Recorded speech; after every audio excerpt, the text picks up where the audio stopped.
Well, good evening, everybody, and welcome to the National Call, sponsored by Americans for Responsible Technology and 5G Crisis.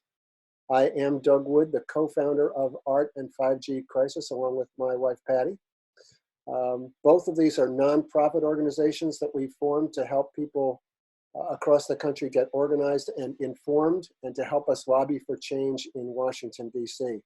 Our goal is to empower all of you to make changes at the local level and help you make those changes, also at the state level, and to help all of us make changes at the federal level. We are founded on the belief that the only way to successfully push back and win against the onslaught of wireless in general and 5G in particular is through a strong national movement made up of hundreds of local groups across the country. Public opinion is the only thing that beats money these days. So our goal is to get our message out in a way that resonates with the public and encourages others to join with us. I want to just say that we have no monopoly on good ideas and techniques, and we don't claim that ours is the only way to do things. That said, we do have a really good track record on both political and environmental issues. And we're happy to share our experience and advice with you, but we encourage you to seek out other opinions and go with your instinct about what's right for you and your community. I'm really happy to see so many people that have signed up and are on this call. We have over 200 people on the call right now, so that's just great. Happy to have you with us tonight. These are strange times for all of us, and before we do anything else, let's hold in our thoughts tonight the healthcare workers and the first responders who are, as we speak, on the front lines of the battle, riding in ambulances, working in emergency rooms and ICU wards. Our thoughts and our prayers are with those people and the people that are trying to help. Their courage and their fortitude is just an inspiration to everyone. What are we doing here tonight? We're doing three things. First, we want to give you a brief update on some of the things that are happening right now regarding 5G at the national level. Second, we're going to have a special presentation from our very dear friend and colleague, author and scientist and public health expert and all-around great human being, Deborah Davis, Dr. Deborah Davis. And then we're going to have Zoey teach us all how to make comments to the FCC. It's not a simple thing to do, but she has mastered it, and she's going to run us through that. So a lot of people have asked us, what is the point of making comments to the FCC? They're never going to listen. It's a captured agency. It's full of people who used to work for the telecom industry. They're hell-bent on rolling out wireless, and regardless of the public health outcomes. So why are we doing this? And all of those things are 100% correct. And we don't argue with any of those things. But here are the reasons that we think it's important to make comments to the FCC. First, we want to check the box. We want to be able to say to any legislator who asks, have you submitted your comments to the, yeah, as a matter of fact, we have. Is the FCC aware of your concerns? Yes, they are. We have submitted our comments to the FCC. We're also going to use the opportunity to make our comments more public, to send copies of our comments to our legislators so they can see that people are concerned about this. And we're also very interested in building a record. Every comment that's submitted to the FCC has to be acknowledged and documented. So we think it's a good idea to build the record. We ought to show that we're not just, crazy people yelling at the sky when it rains, but we actually do have a lot of science, and we want to share that science with the FCC, and we want our comments to be substantive comments. This is not the first time the FCC has asked for comments, and many of you may have submitted your comments before to the FCC, and thank you for that. These are somewhat technical matters that we're going to be talking about for this particular submission of comments, and so it's important that you understand what we're commenting about and why we're going to comment the way we are. The FCC is setting fairly strict conditions on how you can respond and the way in which you have to respond. And so, it's important that you follow the directions and follow along tonight. There is going to be a video of this meeting, and also of Zoey's made a little video about how to make your comments to the FCC. It's important that we're making informed comments too. I want to make sure that we emphasize to you that as much as we are angry or disappointed or frustrated at the FCC, making comments like, you guys are a bunch of idiots really doesn't help us. In fact, that works to our detriment. They kind of throw those comments out, and I think it doesn't reflect well on the very, very serious issues that we're going to bring. So with help from Dr. Deborah Davis and the other experts that we're consulting with, over the next few weeks, we're going to be giving you information and helping you make strong and substantive comments to the FCC, which they will then have to address. So that's the point of this exercise. I'm not sure how many of you got our Take Action Tuesday yesterday, asking you to listen to the podcast with Bruce Kushnick, but if you did and you haven't had a chance to listen yet, I strongly suggest that you do. Bruce and his band of investigators and litigators, who are known as the ear regulators, have uncovered kind of a deep, dark secret of the telecommunications industry. In a nutshell, what they found is that for almost 40 years, thanks to the deregulation of the phone industry, Americans have been paying these extra charges, call waiting, call forwarding, access charges, line maintenance charges, things like that. This is not a lot of money on your phone bill. You can see, it's 15 cents here and 38 cents there, $1.15 here and there. But most people just pay their bill and don't pay too much attention to it. But the phone companies were allowed to add these extra charges back in the day because, as they explained to state regulators at the time, they needed the money to build out the fiber optic network that would connect every home, every office, every school, every library, every government building. Basically, everybody in the United States would be connected via a fast fiber optic network. But instead of actually building out that network, they built out a little bit of that network and then they stopped because they realized that if they built out the fiber optic network, they weren't going to be able to sell as much of their wireless system as many wireless customers as they wanted. And wireless customers are way better than fiber optic customers because they can charge extra for data and so on. So there would be, if they had built out their network as promised, there would be no digital divide, no rural divide, no homework divide.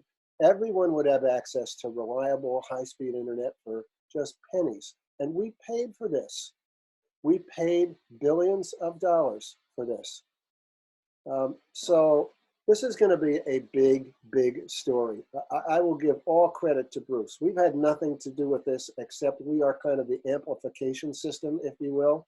We are the PR system for Bruce and the ear regulators, and we're going to amplify this story and make sure every legislator in Washington knows that taxpayers have already paid billions of dollars for the wireless network that was supposed to connect everybody, and we want it, and we want it now. And we don't want them to spend our tax dollars to support more build-out wireless. So if you haven't listened to the podcast, I strongly suggest you do. Take a few minutes later tonight or tomorrow, and make sure your federal legislators know about it. We're working on some flyers and some talking points, some bullet points about this. And we also urge you to support the ear regulators at their website, which is earregulators.org. So that's that. There's been a lot of activity around 5G over the past few weeks. We had Congress pass and the government signed the Secure 5G and Beyond Act of 2020, which basically says that the president will develop a strategy to make 5G secure by soliciting comments from experts and from the public. The fact that we have to have legislation to try to figure out how to make wireless networks secure should make it pretty obvious that there's a big security problem with wireless networks, with 5G in particular. Not to mention there's a privacy problem, and there's a property value problem, and there's a functional problem, and oh yeah, by the way, there's a gigantic public health problem. So there are all these problems with 5G. And we're going to be putting up, in fact, we did put up a statement on the ART website. Zoey, can you put that up on the chat so people can see it? We put up a formal kind of response statement to the president's statement. and we encourage you to go there and plagiarize, grab whatever you can, grab what works for you, and let your legislators know. We just think this is ridiculous. We should not be spending more taxpayer dollars to figure out how to secure what is an inherently insecure technology. So we have a few months before the deadline.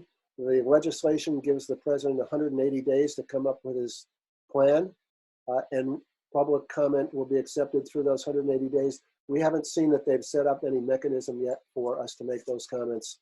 So at the moment, we're just keeping an eye on it. We will, of course, let you know as soon as we have any information about that.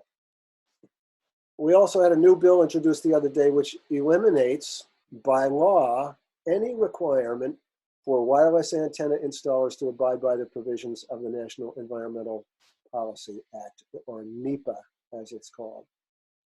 Now, NEPA is involved because every federal agency has to go through the process of assessing the environmental impact of their major activities. The FCC delegates this responsibility to installers and the companies that put up towers and antennas. And over a year ago, the FCC decided that small cells they shouldn't have to go through this, this business of filling out NEPA paperwork. And so they issued a rule that eliminated the NEPA paperwork for small cells. Well, they got taken to court by the NRDC and our good friends at Environmental Health Trust and some other people. And sure enough, the court decided that the FCC had overstepped its authority and that all small cells should once again be subject to the rules of NEPA. Well, this must have really angered the telecommunications industry, because they got their lobbyists busy and they wrote legislation which basically eliminates any communication facility, whatever the hell that means. As you can see here on the screen, permitting the placement and installation of a communications facility. It could be virtually anything. This wipes away any NEPA requirement for anything that the FCC wants to do. Let me let this person in. I mean, it's just a ridiculous piece of legislation that should never have passed. So that's a little bit of what's going on that we're keeping our eye on nationally. And I am right now, it is my great pleasure to introduce my friend and colleague, Dr. Deborah Davis, the founder and president of Environmental Health Trust. Deborah was the founding director of the Center for Environmental Oncology at the University of Pittsburgh Cancer Institute, and a professor of epidemiology at the Graduate School of Public Health. She's also served as a distinguished visiting professor at the London School of Hygiene, a visiting professor at Mount Sinai School of Medicine, Oberlin College, and Carnegie Mellon University. She was the founding director of the Board on Environmental Studies and Toxicology of the U.S. National Research Council, the National Academy of Sciences, and the only woman to serve as its scholar in residence for 10 years. She's the author of more than 200 books, studies, and articles on environmental health. And it is my great pleasure and honor to welcome our great friend, Dr. Deborah Davis. And let me find her so I can hand over the controls. Thank you. And what I want to say to all of you from the bottom of my heart is that we at Environmental Health Trust are deeply grateful to Americans for Responsible Technology, and to each one of you that's taken the time to be on the call with us this evening. I'm going to share with you a few slides that we've put together that describe where we are now. I'm getting your desktop instead of mine. I'm going to close it. With respect to 5G science, and frankly, I want to make sure we listen to the birds and the bees. I want to introduce you to these photos of some of the leaders in what we are doing today at Environmental Health Trust. I'm delighted to be able to work with Theodora Scarato as the executive director, and we have a distinguished group of scientists and engineers who are advising us, indicated here. Ron Melnick, formerly with the National Toxicology Program, Bob Morris, who is an MD, PhD, who has also taught biostatistics to medical students as an epidemiologist, Dr. Anthony Miller, who has actually published more than 600 articles in fields of epidemiology and public health, Claudio Fernandez, in the Federal Institute of Rio Grande do Sul of Manaus, Brazil, who has done a lot of the modeling work that you've seen on exposures.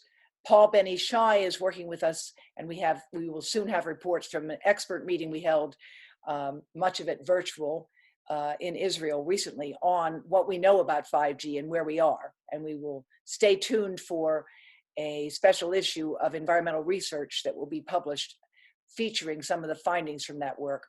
And then Frank Clegg, who's known to many of you for his leadership with Canadians for Safe Technology and as former president of Microsoft Canada. And I just wanted to take a moment, just because we're all so disconnected from one another, to show you the faces of the people who are helping us to do the hard work that we're doing at Environmental Health Trust.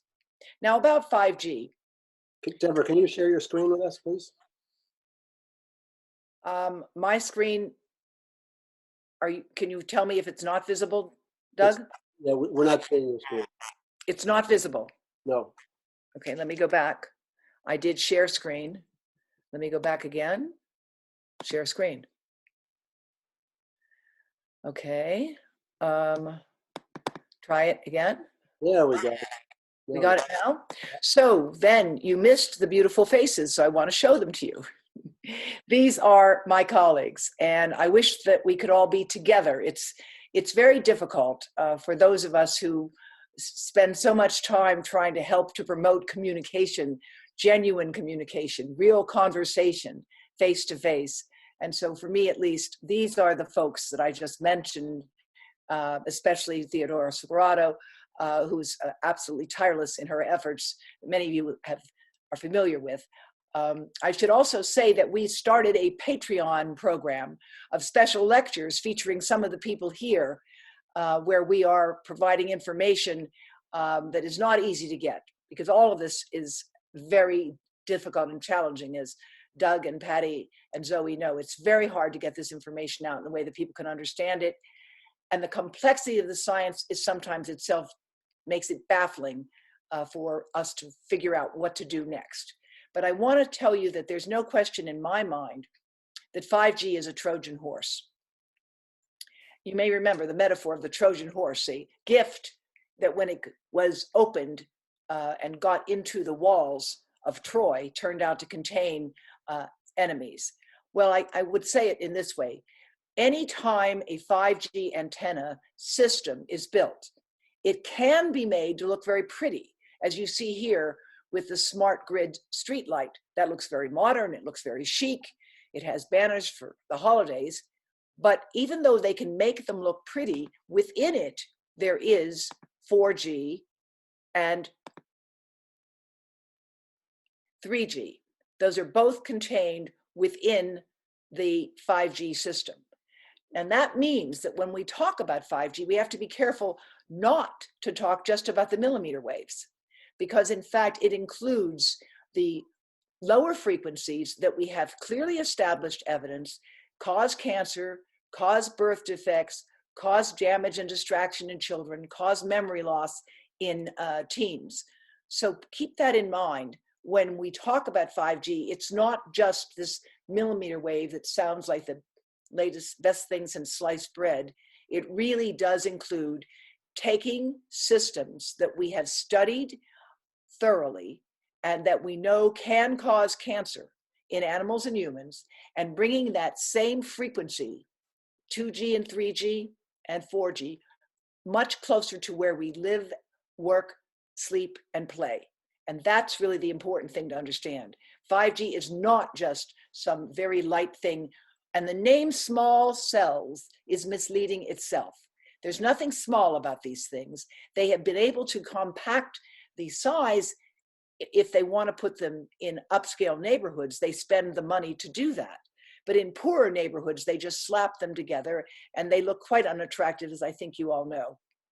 Now, when it comes to what we know about the science, you've heard some people say, we have no evidence at all. Well, that's not true.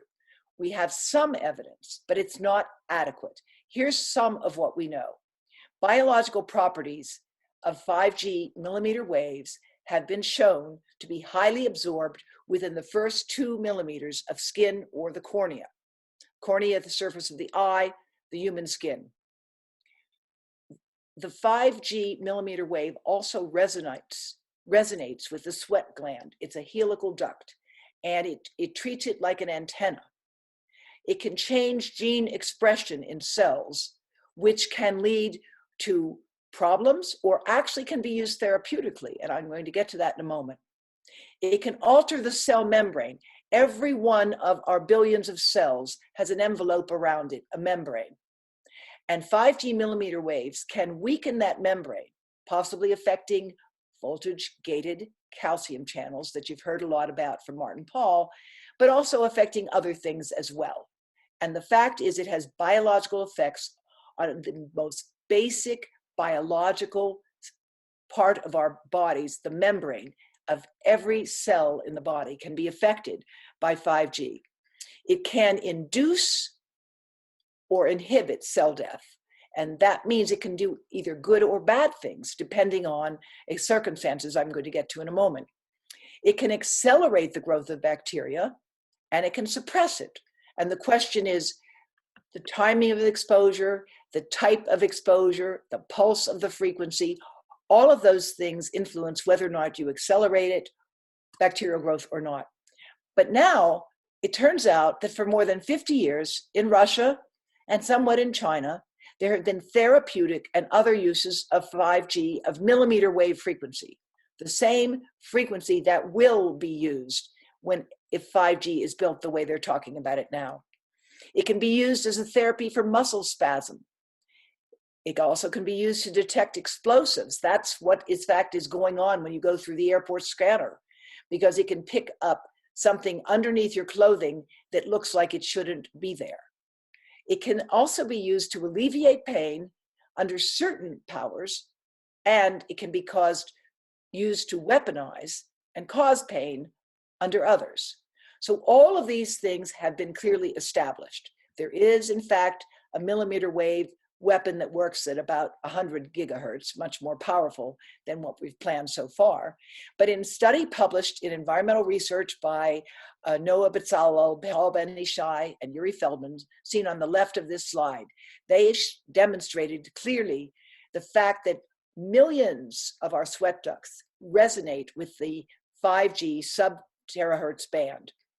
And there's clear evidence of non-thermal effects. Now, what we know from the birds and the bees, is that researchers at the Swiss National Institute that pioneers in studying how you design and model absorption of exposure to electromagnetic fields generally, went to the trouble to create an exquisitely appropriate, anatomically based model of a honeybee, Apis mellifera.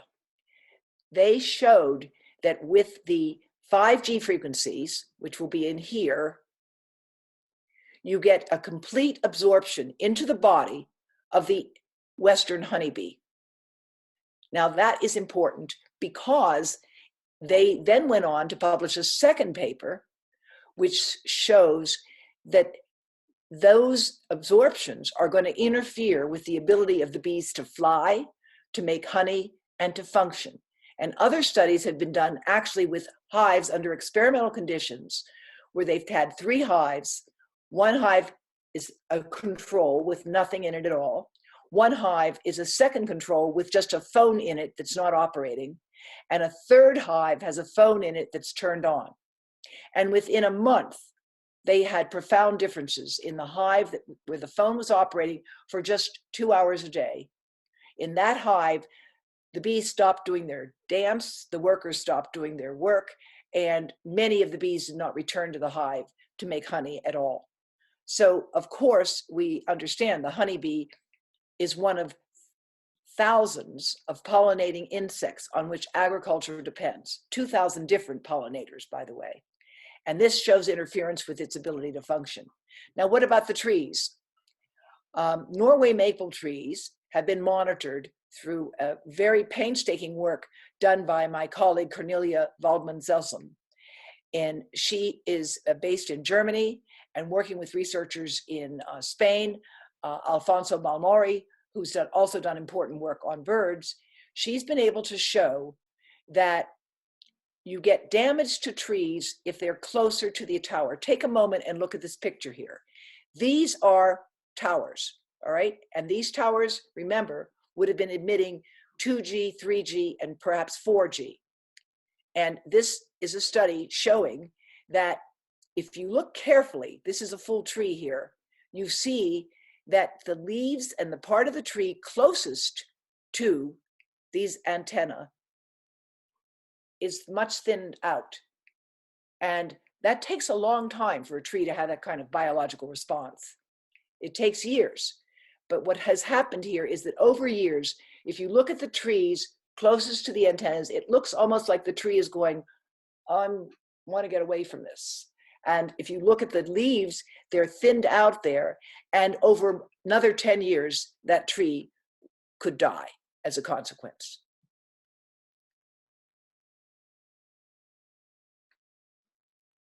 Now, I've been pleased to work with a brilliant computer scientist in Australia named Malka Halgamuk. And in the past 2 years, we've published 2 important papers I want to share with you. She has taught me how to do what's called machine learning, where you basically take all the science you can find that's been peer-reviewed and published, and you put it through a computer program called machine learning. And what we did is we applied this to all the studies that we could find that had been done on the effect of radiation, electromagnetic radiation, on plant stems and roots and leaves, and how much nitrogen they took in, and rhizomes, and level and nitrification rates, and proliferation. And what we found is a significant impact of radio frequency radiation on the growth of leaves and trees. Now, why is that important? Because, of course, it suggests that there'll be other impacts on agriculture. We did a similar exercise that has just been published quite recently, Doug. I haven't shared this with you yet. This is it, where we looked at all the in vitro studies that we could find that had been done. And we determined that there is, of course, sponsorship bias, which we know about, but also that the age of the cells being studied made a big difference. So let me take a moment. For those of you who are not familiar with the term in vitro, it means in living cells. So those are studies in petri dishes. You basically look at what happens experimentally. And we took several hundred of these studies and again, put them through the computer. And the computer told us there are major impacts on cell growth, on the ability of cells to repair themselves, and that the impacts vary depending on how old the cells are and what kind of radiation they're exposed to. But keep in mind, when you hear 5G, you must understand that it's not just uniquely millimeter waves. There are many other exposures taking place at the same time. And now, just as a reminder of that, this is a brilliant piece of work that was done by Zoey Siasma from India. And they did a painstaking study of radiation from base stations, taking blood from people who lived within 80 meters or over 300 meters. And what they found is that those who lived within 80 meters of these 3G and 4G stations had significant amounts of damage to the DNA as measured in their blood. And they also had alterations in the amount of antioxidants in their blood. Less antioxidants, meaning less of an ability to fight against negative things in the body, and less glutathione, which is absolutely essential to defending the body from toxic reactions, and an increase in something called lipid peroxidation, which is an increase in damage. So now the lessons from all of this are, when you're looking at radiation impacts, you have to ask, how old are the cells? What's their job? What type of tissue do they come from? What is their health? What kind of membrane do they have? And are the mitochondria affected? The mitochondria is the engine of the cell. And in my TED talk, I've talked a lot about the sperm effects and the effects on brain. And I would urge those of you who are interested to know more about it to take a look at the TEDx talk that you can find from our website as well. The bottom line is, what we know about the science here is the tip of the iceberg. With all due respect, I understand that some of my colleagues don't agree with my interpretation of the science, and that is their right to do so. I hope that we will disagree with one another, but maintain civility and at the same time try to understand the nature of that disagreement. What I contend at this point is the following. There is no question that we have compelling evidence that some 5G frequencies and 2G, 3G, and 4G clearly cause a variety of biological damage in animals and humans. DNA damage has been demonstrated in the National Toxicology Program. It just was demonstrated, as I showed you, in the study of base stations of people living nearby. Memory and brain damage has been shown in animals, and it's also been shown in children and teenagers exposed to cell phone radiation. Sperm damage has been shown in animals. It's also been shown in people. And then there are what we call synergistic effects, where, for example, children with higher levels of lead who use cell phones in Korea, where they were very popular at the time, have increased amounts of digital dementia and damage to their brains. With the bees and the trees, I've shown you just a bit about what we know as a way to say this is truly one planet. And you've heard some people say, well, the United States and Canada have these great standards. I want you to see what our standards look like compared to the rest of the world. What do we look like compared to India or China or Slovenia or Italy or Belgium? We have among the highest in the world. And I really strongly believe that that is not an acceptable situation for us at this time. Companies warn their shareholders that they face risks from lawsuits that they may face as a result of damage caused by the systems that have been in place now. And Swiss Re issued a report in which they called 5G off the leash. Off the leash. They said it could be worse than asbestos, which bankrupted over 100 companies. And therefore, they refused to provide any secondary insurance for health or environmental damages that might come about from 5G. That was the report they issued in 2019. I think we have to pay attention to what the insurance companies are telling their shareholders, and we need to be smarter and make sure our congresspeople understand that when the letters are written that Zoey will be talking to you about in a moment. People need to understand and ask the question, why are more sophisticated countries like Belgium and Israel and France and Switzerland, why do they have more stringent policies and exposures than we do? So as 5G has been talked about as the solution to climate change, right? No, it's absolutely not. If we end up with our wireless coffee pots and our wireless dryers and our wireless baby monitors and our wireless baby diapers and our wireless vaginal speakers, and I'm not making that up, we will end up with so much use of electricity, your head will be spinning. 5G has been presented as though we must have wireless smart meters to monitor electricity. We don't. We need metering that can be wired. There's no reason for it to be wireless. And a number of energy experts in Australia and elsewhere have argued that the gain in efficiency that can be achieved with 5G will be completely swamped by the increase in demand that will go along with its implementation. So what's happened on an international basis, I'm not going to read these to you. This is from our website. We have up-to-date international policies that have been taken to halt the 5G rollout from everywhere from Cyprus to Ireland and to the state of New Hampshire, which has taken, I think, a very good step to at least investigate the question, as they are doing in other places as well. This is just a map to show you some of what's gone on. In France, it's been illegal to advertise phones with the cell phone next to the head, and especially for children, there are strict limits. The same thing is true in Belgium. You cannot sell a phone for a child age 7 and younger. The French Polynesians have a wonderful educational video that they, for their entire country, which admittedly is small, but they've done a superb job, as have our colleagues in Cyprus, where they have removed Wi-Fi from elementary schools. Again, more information can be found on our website. And if you go to our newsletter, you'll see all of this and more. And if you go to Patreon, you'll even get the latest and greatest of the science that we're going to be presenting as we move ahead.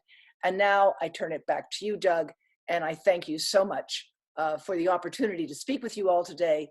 Please don't hesitate to write to us with any more questions you may have. Deborah, thank you so much. You know, it's an honor and a privilege to have you on our call here tonight. It really is terrific. Thank you so much. Zoey, are you ready to lead people through the FCC business? And should I? Oh yes, it's going to be a lot of fun. Sorry, Deborah. May I add one thing? Yes. Of course, I yeah. forgot to say, I'm so sorry. We have a web page with information about exactly what you can do as well for the FCC. And I want to totally affirm that what Zoe's about to tell you is very important. Never think that what you have to say or do on this doesn't matter. In fact, the only thing that will matter is if many, many people write to the FCC. And as you do that, copy your congressional representative at the same time. Make sure that they are aware that there's a strong scientific foundation to the concerns that we all can express. And make sure you make it clear that you don't want yourself and your family to be treated as guinea pigs in an experiment with no control. Fantastic. Deborah, thank you. Thank you so much, Deborah. Am I on the right slide for you, Zoey? Yes, absolutely. Okie dokie. Well, thank you so much, Dr. Davis, for your incredibly insightful words. It's just so fascinating and so disturbing all at the same time. So yes, the importance of writing to the FCC is paramount. So we're going to just quickly run through how you can do that through the FCC's ECFS system, which stands for Electronic Comment Filing System. So we are going to be specifically in the days ahead, we plan on providing folks with some sample content that you might want to contribute or submit through ECFS in response to ET docket 19-226, which are targeted changes to the Commission's electromagnetic fields guidelines. So we're going to continue on there. We'll talk more about that in a little while. You'll get more information on that. So in your inboxes. So we're going to go ahead to the next slide, Doug, if you're ready. We're just going to, thank you. All right. So the first thing you would do is you would go to www.fcc.gov. And then once you're on the home page, you would proceed to the Proceedings and Actions tab. Under that, once you hover over it, you'll see that a drop-down menu that you'll be able to click on the ECFS site. So we would click on that, and then we'll go to the next page. So once we click on that, this is what will come up. You are going to, at the top of the web page, you will see the option to submit a filing. You would click on that. And then once that happens, it will prompt you to select the type of filing you want to submit. And in this case, it would be an express comment. So you would click express comment and it will generate a form for you to fill out, which is what we're going to view in the next slide. In this case, once you're on the Express Comments page and the form is accessible to you, you would insert the proceeding number the proceeding number that you would like to submit comments on. And in this case, it would be 19-226.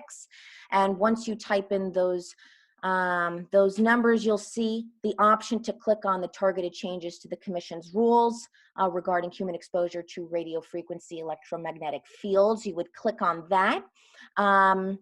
It will have inserted itself in like that yellow box format that you see there. To fill out the form with your personal information, after each field entry meaning each white space that prompts you to insert information, you can either press the tab key or click in the body of the text next to the empty field to continue filling out the form.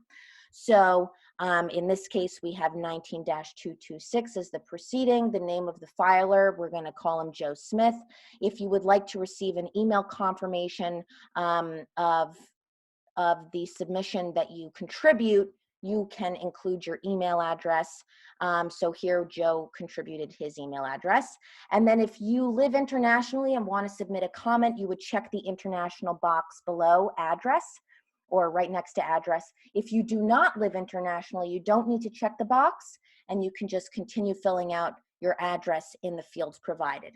So Joe Smith lives at 1000 Bleecker Street, apartment 2R in New York.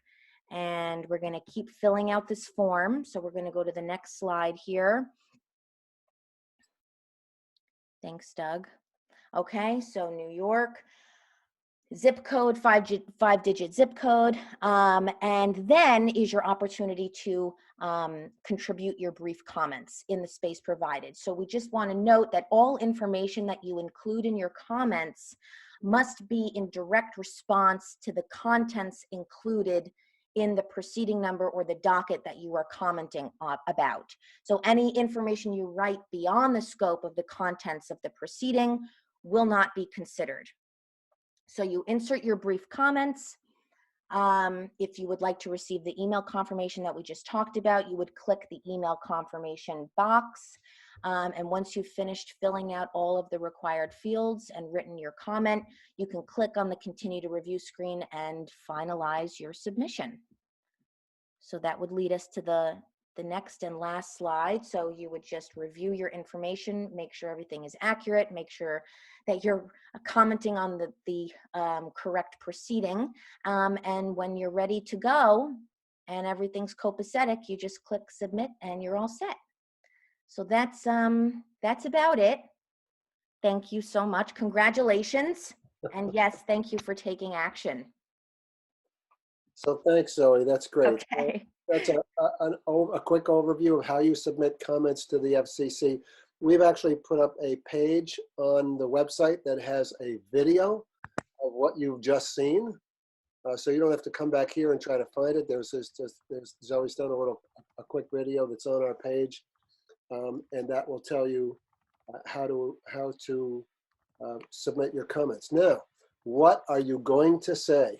Well, Deborah has given us a good kind of overview of things, but as Zoe says, one of the things that the FCC is particular about is they want your comment to relate to something specific that's in the document. So what we're going to do over the next few days, first of all, we're not asking you to submit any comments tonight, and if you must, we can't stop you, but I would suggest that you give us a couple of days. Let us digest the information from people that we trust, scientists who like Deborah Davis, who really know their way around this subject and can give us really some meaty but understandable wording that we can use. And we're going to help you target your comments to very, very specific things within the FCC document so that they can't throw it out, they can't get rid of it, they have to address it. As I say, we'll be coming up with that stuff over the next little while. We have until May 15th, I think, right? Is that right, Zoe? The comment, yes, that's correct. Comment period is open until May 15th. So we have exactly a month to make our comments. And, I think if we all work together and we pay attention and we do a little bit of homework, I think we could really make a significant filing here with the FCC that I think they're going to be, hopefully they'll be surprised. Of course, Deborah, let me unmute your microphone for a second. My understanding is that they've changed the date for the final submission, Doug. We need to circle back with everybody and make sure. Yeah, they originally put out a date of May 6th, and this morning they corrected. Was it this morning, Zoe? Yes. Okay, so that's the corrected date you've given now. It's not June. That's correct. June 15th is the date, the deadline to submit reply comments. Right. So there's 30 days to submit comments. So that gives us till May 15th. And then people who don't like what we say, this is like high school. People who don't like what we say can respond to our comments, and those comments are due by June 15th. So, And we can respond to and- things we don't like that other people say as Exactly. well. So exactly. ideally, let me add a plug here for Yeah. democracy. Please. Ideally, this is a democratic process. And one of the things that, scientists, it's a little in joke, why do we fight so much is because the stakes are so low. Well, the stakes actually are not so low here. The details really, really matter. And it's important for there to be a process here. And ideally, democracy rests on an informed public that freely consents to be governed. We can't freely consent to be governed by the FCC in this case, in terms of what it's telling us is okay, because among other things, and we will make this clear in our comments, the FCC is relying heavily on the International Commission on Non-Ionizing Radiation Protection, which is a self-appointed, self-elected, closed club that reports to nobody. And that has been highly problematic for a long time. And their most recent report ignores so much of the science. We will make that clear, and that will be one of the points that we will suggest others join us in making as well, because it's so important. Because we all think we want to rely on experts to advise us, but when the experts themselves are compromised, there's a wonderful book that you may know by Stauber, Trust Us, We're Experts. And the culture of the expert has been degraded lately. And that's the sad reality. We at Environmental Health Trust are trying not to let that happen. But it's really important to take every opportunity, just like Doug and Zoey are saying, and get those comments on record and put in details, cite the study, put in the abstract, put in the citation. Don't worry about duplicating what somebody else does. In fact, duplication strengthens the argument.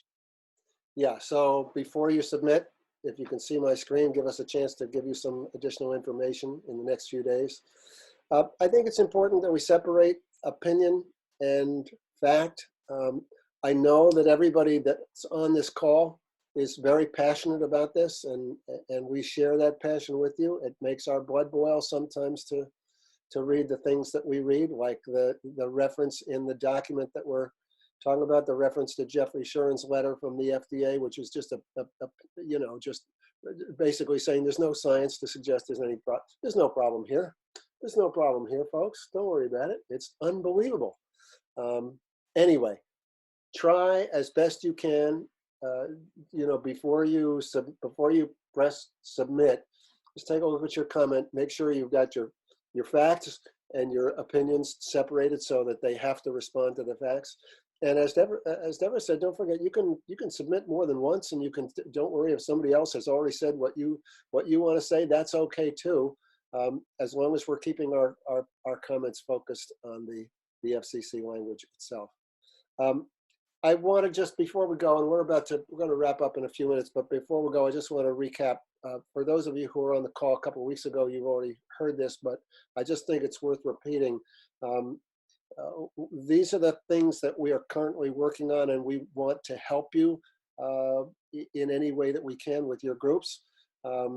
We're supporting local groups who are trying to get zoning policies that protect public health. And we're opposing the FCC efforts to reduce local control. So we're working in that realm. We have our model code. It's not going to work for everybody. There are situations where I think other provisions of codes might work better, but you know what? Ours is a reasonable place to start. We're definitely pushing back against that Secure 5G and Beyond Act, and we will keep you advised when we hear about the mechanism for making comments to President Trump. We really want to support the irregulators and the whole idea of where is our wired infrastructure that we paid for? And why are we even talking about spending more government dollars to close the digital divide and the rural divide? Those things should have been closed a long time ago. Taxpayers paid for it, ratepayers paid for it. We want to know where it is, and it shouldn't be used to make the cost of wireless cheaper so that they can move everybody to wireless and then start charging more. And finally, along with Deborah and Environmental Trust, Health Trust, we are demanding congressional hearings on the actions of the FCC regarding the health effects of wireless radiation. I think anybody looking at this from the outside can understand this. You don't have to be a scientist to understand that when the FCC simply says, we're going to keep the rules in place that we adopted in 1996, clearly something must be wrong. I think anybody knows that there's been a lot of science since then, and it's just crazy that they're doing it. We are here to help you. You can email us. You can follow us on Facebook and Twitter and post messages there. Zoe watches that like a hawk. And we want to hear back from you. There's our phone number. You can call us, although, we do get an awful lot of phone calls, and we try to respond as best we can to everybody. We want to help you, but be aware we're trying to help a whole lot of people at the same time. So, call us when you need us. Email us when we can be helpful. Don't forget the toolkit on 5gcrisis.com under action steps. There's a toolkit that's full of things that we offer to you that you can use. If you want to follow up with questions to us about things that were said tonight, we will repost the video so that you can watch. If you have specific questions for Dr. Davis, we will try to relay them and get an answer for you. And that's going to just about do it for tonight. Did I forget anything? I forgot to say thank you. Thank you for being part of our call. We're very, very excited that we have so many people that are on the Zoom call and on Facebook. We're really, really appreciative of your interest in this. I think we're going to try to make this kind of a regular thing. So we're going to try to have another Zoom call in about 2 weeks, where we're trying to corral some experts on the whole 5G in space and satellites and how that whole thing is working, because there's a lot of buzz about that. There's a lot of concern about that. We share your concern. We want to make sure that our concern is science-based and that we're dealing with facts and not rumors. So we're going to try to put that together. That's going to do it for our meeting tonight. Thank you so much for being part of it. We look forward to seeing you in another couple of weeks. And in the meantime, please make your comments to the FCC. We're going to help you along. Let us know how we can help you. Thanks so much, and good night.